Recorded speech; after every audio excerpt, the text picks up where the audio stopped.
Students अस्सलाम वालेकुम। जैसा कि हमने क्लास 31 में पढ़ा था कि मस्ट बी मॉडल वर्ब क्या होता है, तो आज हमारा क्लास 32 है और आज हम सीखेंगे कि मस्ट हैव मॉडल वर्ब क्या होता है। तो इसकी डेफिनेशन कुछ इस तरह की है। तो express strong necessity and advisability in the past. तो स्टूडेंट्स ये स्ट्रॉन्ग नेसेसिटी और एडवाइसिबिलिटी को बयान करता है लेकिन पास्ट में। तो स्टूडेंट्स उर्दू जुमलों में जब भी आ जाए ज़रूर, हरगिज़ या लाजमी, ये जो है स्ट्रॉन्ग नेसेसिटी और एडवाइसिबिलिटी को बयान करते हैं, तो वो हम सेंटेंस जो होते हैं वो हम मस्ट मॉडल वर्ब में बनाते हैं। वो डिपेंड करता है सेंटेंस पे कि सेंटेंस पास्ट का है, प्रेजेंट का है या फ्यूचर का है। तो स्टूडेंट्स हमने प्रेजेंट और फ्यूचर पढ़ा हुआ है, तो आज हमारा क्लास पास्ट का है। तो उर्दू जुमलों के आखिर में जब भी आ जाए चुका होगा, चुकी होगी या चुके होंगे, या फिर ना चाहिए था, नी चाहिए था या नहीं चाहिए थे, तो जब भी उर्दू जुमलों के ये आखिर में आ जाए तो स्टूडेंट्स आप समझ जाना कि ये पास्ट में स्ट्रॉन्ग नेसेसिटी और एडवाइसिबिलिटी को बयान कर रहा है। तो वहां पर हम must have modal verb use करेंगे क्योंकि ये पास्ट को जाहिर करता है। तो students must have modal verb का स्ट्रक्चर कुछ इस तरह का होता है। सबसे पहले हम सब्जेक्ट रखते हैं, फिर हम मस्ट हैव, फिर हम वर्ब की थर्ड फॉर्म और लास्ट में हम ऑब्जेक्ट देते हैं। तो जैसा कि मैंने आपको बताया हुआ है कि जब भी किसी भी मॉडल वर्ब के साथ हैव आ जाए तो वो जो हमारा वर्ब होगा वो वर्ब की थर्ड फॉर्म होगी। तो स्टूडेंट्स अभी हम इसके उर्दू जुमले करते हैं और वहां पर मैं आपको सही तरीके से समझाता हूँ।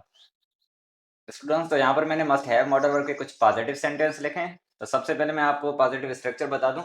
सबसे पहले हम सब्जेक्ट रखते हैं, फिर हम मस्ट हैव, फिर हम वर्ब की थर्ड फॉर्म और लास्ट में हम ऑब्जेक्ट देते हैं। तो यहाँ पर हमारे पास कुछ उर्दू जुमले हम इंग्लिश में ट्रांसलेट करते हैं। पहला जुमला हमारा यह है, वो ज़रूर घर पहुँच चुका होगा। तो स्टूडेंट्स यहाँ पर आप चुका होगा देखकर ये ना समझना ये तो हमने फ्यूचर परफेक्ट टेंस में पढ़ा था। हाँ, हमने फ्यूचर परफेक्ट टेंस में पढ़ा था, लेकिन यहाँ पर देखें ज़रूर या लाजमी या हरगिज़ कोई भी आ जाए, ये जो होते हैं ना ज़रूर या हरगिज़ या लाजमी, स्ट्रॉन्ग नेसेसिटी और एडवाइसिबिलिटी को बयान करते हैं। तो जब भी ये आ जाएंगे तो हम वहाँ पर मस्ट हैव यूज़ करेंगे। अगर ये नहीं आता हमारा तो वहाँ पर हम फ्यूचर परफेक्ट टेंस यूज़ करते। तो अभी यहाँ पर हमारा स्ट्रॉन्ग नेसेसिटी दे रहा है, तो यहाँ पर हम मस्ट हैव मॉडल यूज़ करेंगे। तो यहाँ पर हम स्ट्रक्चर के मुताबिक लिखते हैं। स्टूडेंट्स तो मस्ट हैव के बाद हमारा आता है वर्ब, और यहाँ पर हमारा वर्ब क्या है, घर पहुंचना। तो घर पहुंचने को हम इंग्लिश में कहते हैं रीच या अराइव। तो यहाँ पर मैं सिंपली अराइव लिख देता हूँ। और स्टूडेंट्स लास्ट में हमारा आता है ऑब्जेक्ट, और यहाँ पर हमारा ऑब्जेक्ट है घर। स्टूडेंट्स तो यहाँ पर हमारा जुमला कुछ इस तरह का बना है, वो जरूर घर पहुंच चुका होगा, he must have arrived at home. Students तो मैं आपको डिफरेंस बता दूं अराइव और रीच का।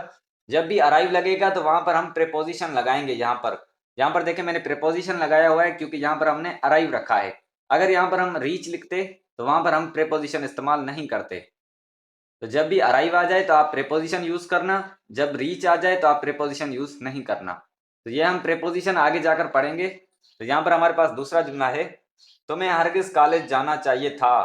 तो यहाँ पर भी देखें चाहिए था हमने शुड हैव मॉडल वर्ब में पढ़ा था, लेकिन यहाँ पर देखें स्ट्रॉन्ग नेसेसिटी दे रहा है तो यहाँ पर हम must have modal verb use करेंगे। तो यहाँ पर हमारा सब्जेक्ट है तुम्हें। तो स्टूडेंट यहाँ पर हमारा काम क्या है, कॉलेज जाना। तो कॉलेज जाने को हम इंग्लिश में कहते हैं गो टू कॉलेज। तो गो की जो थर्ड फॉर्म होती है वो गोन होती है।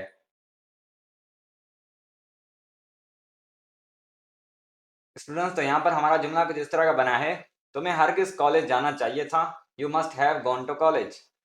यहाँ पर हमारे पास आखिरी जुमला है, वो लाजमी रात का खाना खा चुके होंगे।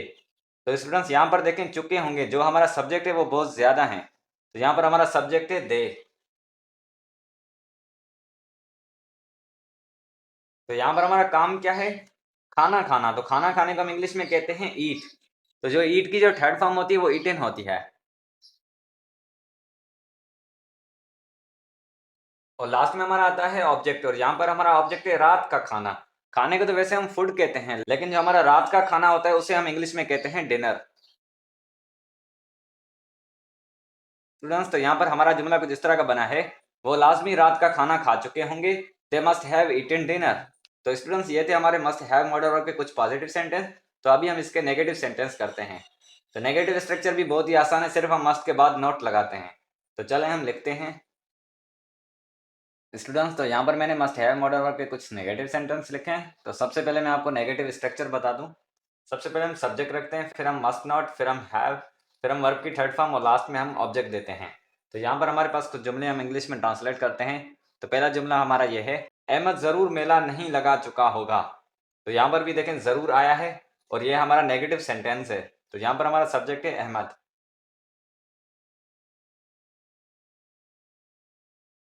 तो यहाँ पर हमारा काम क्या है, मेला लगाना। तो मेला लगाने को हम इंग्लिश में कहते हैं होल्ड अ फेयर, और होल्ड की थर्ड फॉर्म भी होल्ड ही होती है। तो स्टूडेंट्स यहाँ पर हमारा जुमला कुछ इस तरह का बना है, अहमद जरूर मेला नहीं लगा चुका होगा, Ahmed must not have hold a fair. तो यहाँ पर हमारे पास दूसरा जुमला है, आप लाजमी आराम नहीं कर चुके होंगे। तो यहाँ पर भी देखें लाजमी आया है, तो यहाँ पर भी हम must have modal verb use करेंगे और यहाँ पर हमारा सब्जेक्ट है आप।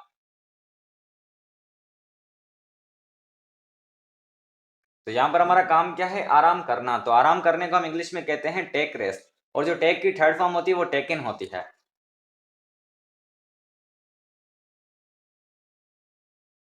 तो स्टूडेंट्स यहाँ पर हमारा जुमला कुछ इस तरह का बना है, आप लाजमी आराम नहीं कर चुके होंगे, you must not have taken rest. तो यहाँ पर हमारे पास आखिरी जुमला है, उसे हरगिज वक्त की इतला नहीं देनी चाहिए थी। तो यहाँ पर भी देखें हरगिज आया है और यहाँ पर हमारा सब्जेक्ट है शी, क्योंकि यहाँ पर देखें चाहिए थी आया है। तो यहाँ पर हमारा काम क्या है, इतला देना। तो इतला देने को हम इंग्लिश में कहते हैं इन्फॉर्म, और लास्ट में आता है हमारा ऑब्जेक्ट, और यहाँ पर हमारा ऑब्जेक्ट है वक्त की। तो स्टूडेंट्स यहाँ पर हमारा जुमला कुछ इस तरह का बना है, उसे हरगिज वक्त की इतला नहीं देनी चाहिए थी, she must not have informed in time. तो स्टूडेंट्स ये थे हमारे मस्ट हैव मॉडल वर्ब के कुछ नेगेटिव सेंटेंस। तो अभी हम इसके इंटीरोगेटिव सेंटेंस करते हैं। तो अगर आपको अभी भी किसी जुमले में डाउट है तो आप मुझसे कमेंट बॉक्स में पूछ सकते हैं। स्टूडेंट्स तो यहाँ पर मैंने मस्ट हैव मॉडल वर्ब के कुछ इंटीरोगेटिव सेंटेंस लिखे हैं। तो सबसे पहले मैं आपको इंटीरोगेटिव स्ट्रक्चर बता दूं। सबसे पहले हम मस्ट रखते हैं, फिर हम सब्जेक्ट, फिर हम हैव, फिर हम वर्ब की थर्ड फॉर्म, और लास्ट में हम ऑब्जेक्ट और क्वेश्चन मार्क देते हैं। तो यहाँ पर हमारे पास कुछ जुमले हम इंग्लिश में ट्रांसलेट करते हैं। तो पहला जुमला हमारा ये है, क्या आप लाजमी गरीबों की मदद कर चुके होंगे। यहाँ पर देखें ये हमसे सवाल भी कर रहा है और ये हमें स्ट्रॉन्ग नेसेसिटी भी दे रहा है। तो यहाँ पर हमारा सब्जेक्ट है आप। तो उसके बाद हमारा आता है वर्ब, और यहाँ पर हमारा वर्ब क्या है, मदद करना। तो मदद करने को हम इंग्लिश में कहते हैं हेल्प, और हेल्प जो थर्ड फॉर्म होती है वो हेल्प्ड होती है। और लास्ट में हमारा आता है ऑब्जेक्ट, और यहाँ पर हमारा ऑब्जेक्ट है गरीबों की। तो गरीबों को हम इंग्लिश में कहते हैं पुअर। स्टूडेंट्स तो यहाँ पर हमारा जुमला कुछ इस तरह का बना है, क्या आप लाजमी गरीबों की मदद कर चुके होंगे, must you have help the poor. तो यहाँ पर हमारे पास दूसरा जुमला है, क्या हमें हरगिज बोर्ड साफ करना चाहिए था। तो यहाँ पर हमारा सब्जेक्ट है हमें। तो यहाँ पर हमारा काम क्या है, बोर्ड साफ करना। तो साफ करने को हम इंग्लिश में कहते हैं क्लीन। और लास्ट में हमारा आता है ऑब्जेक्ट, और यहाँ पर हमारा ऑब्जेक्ट है बोर्ड।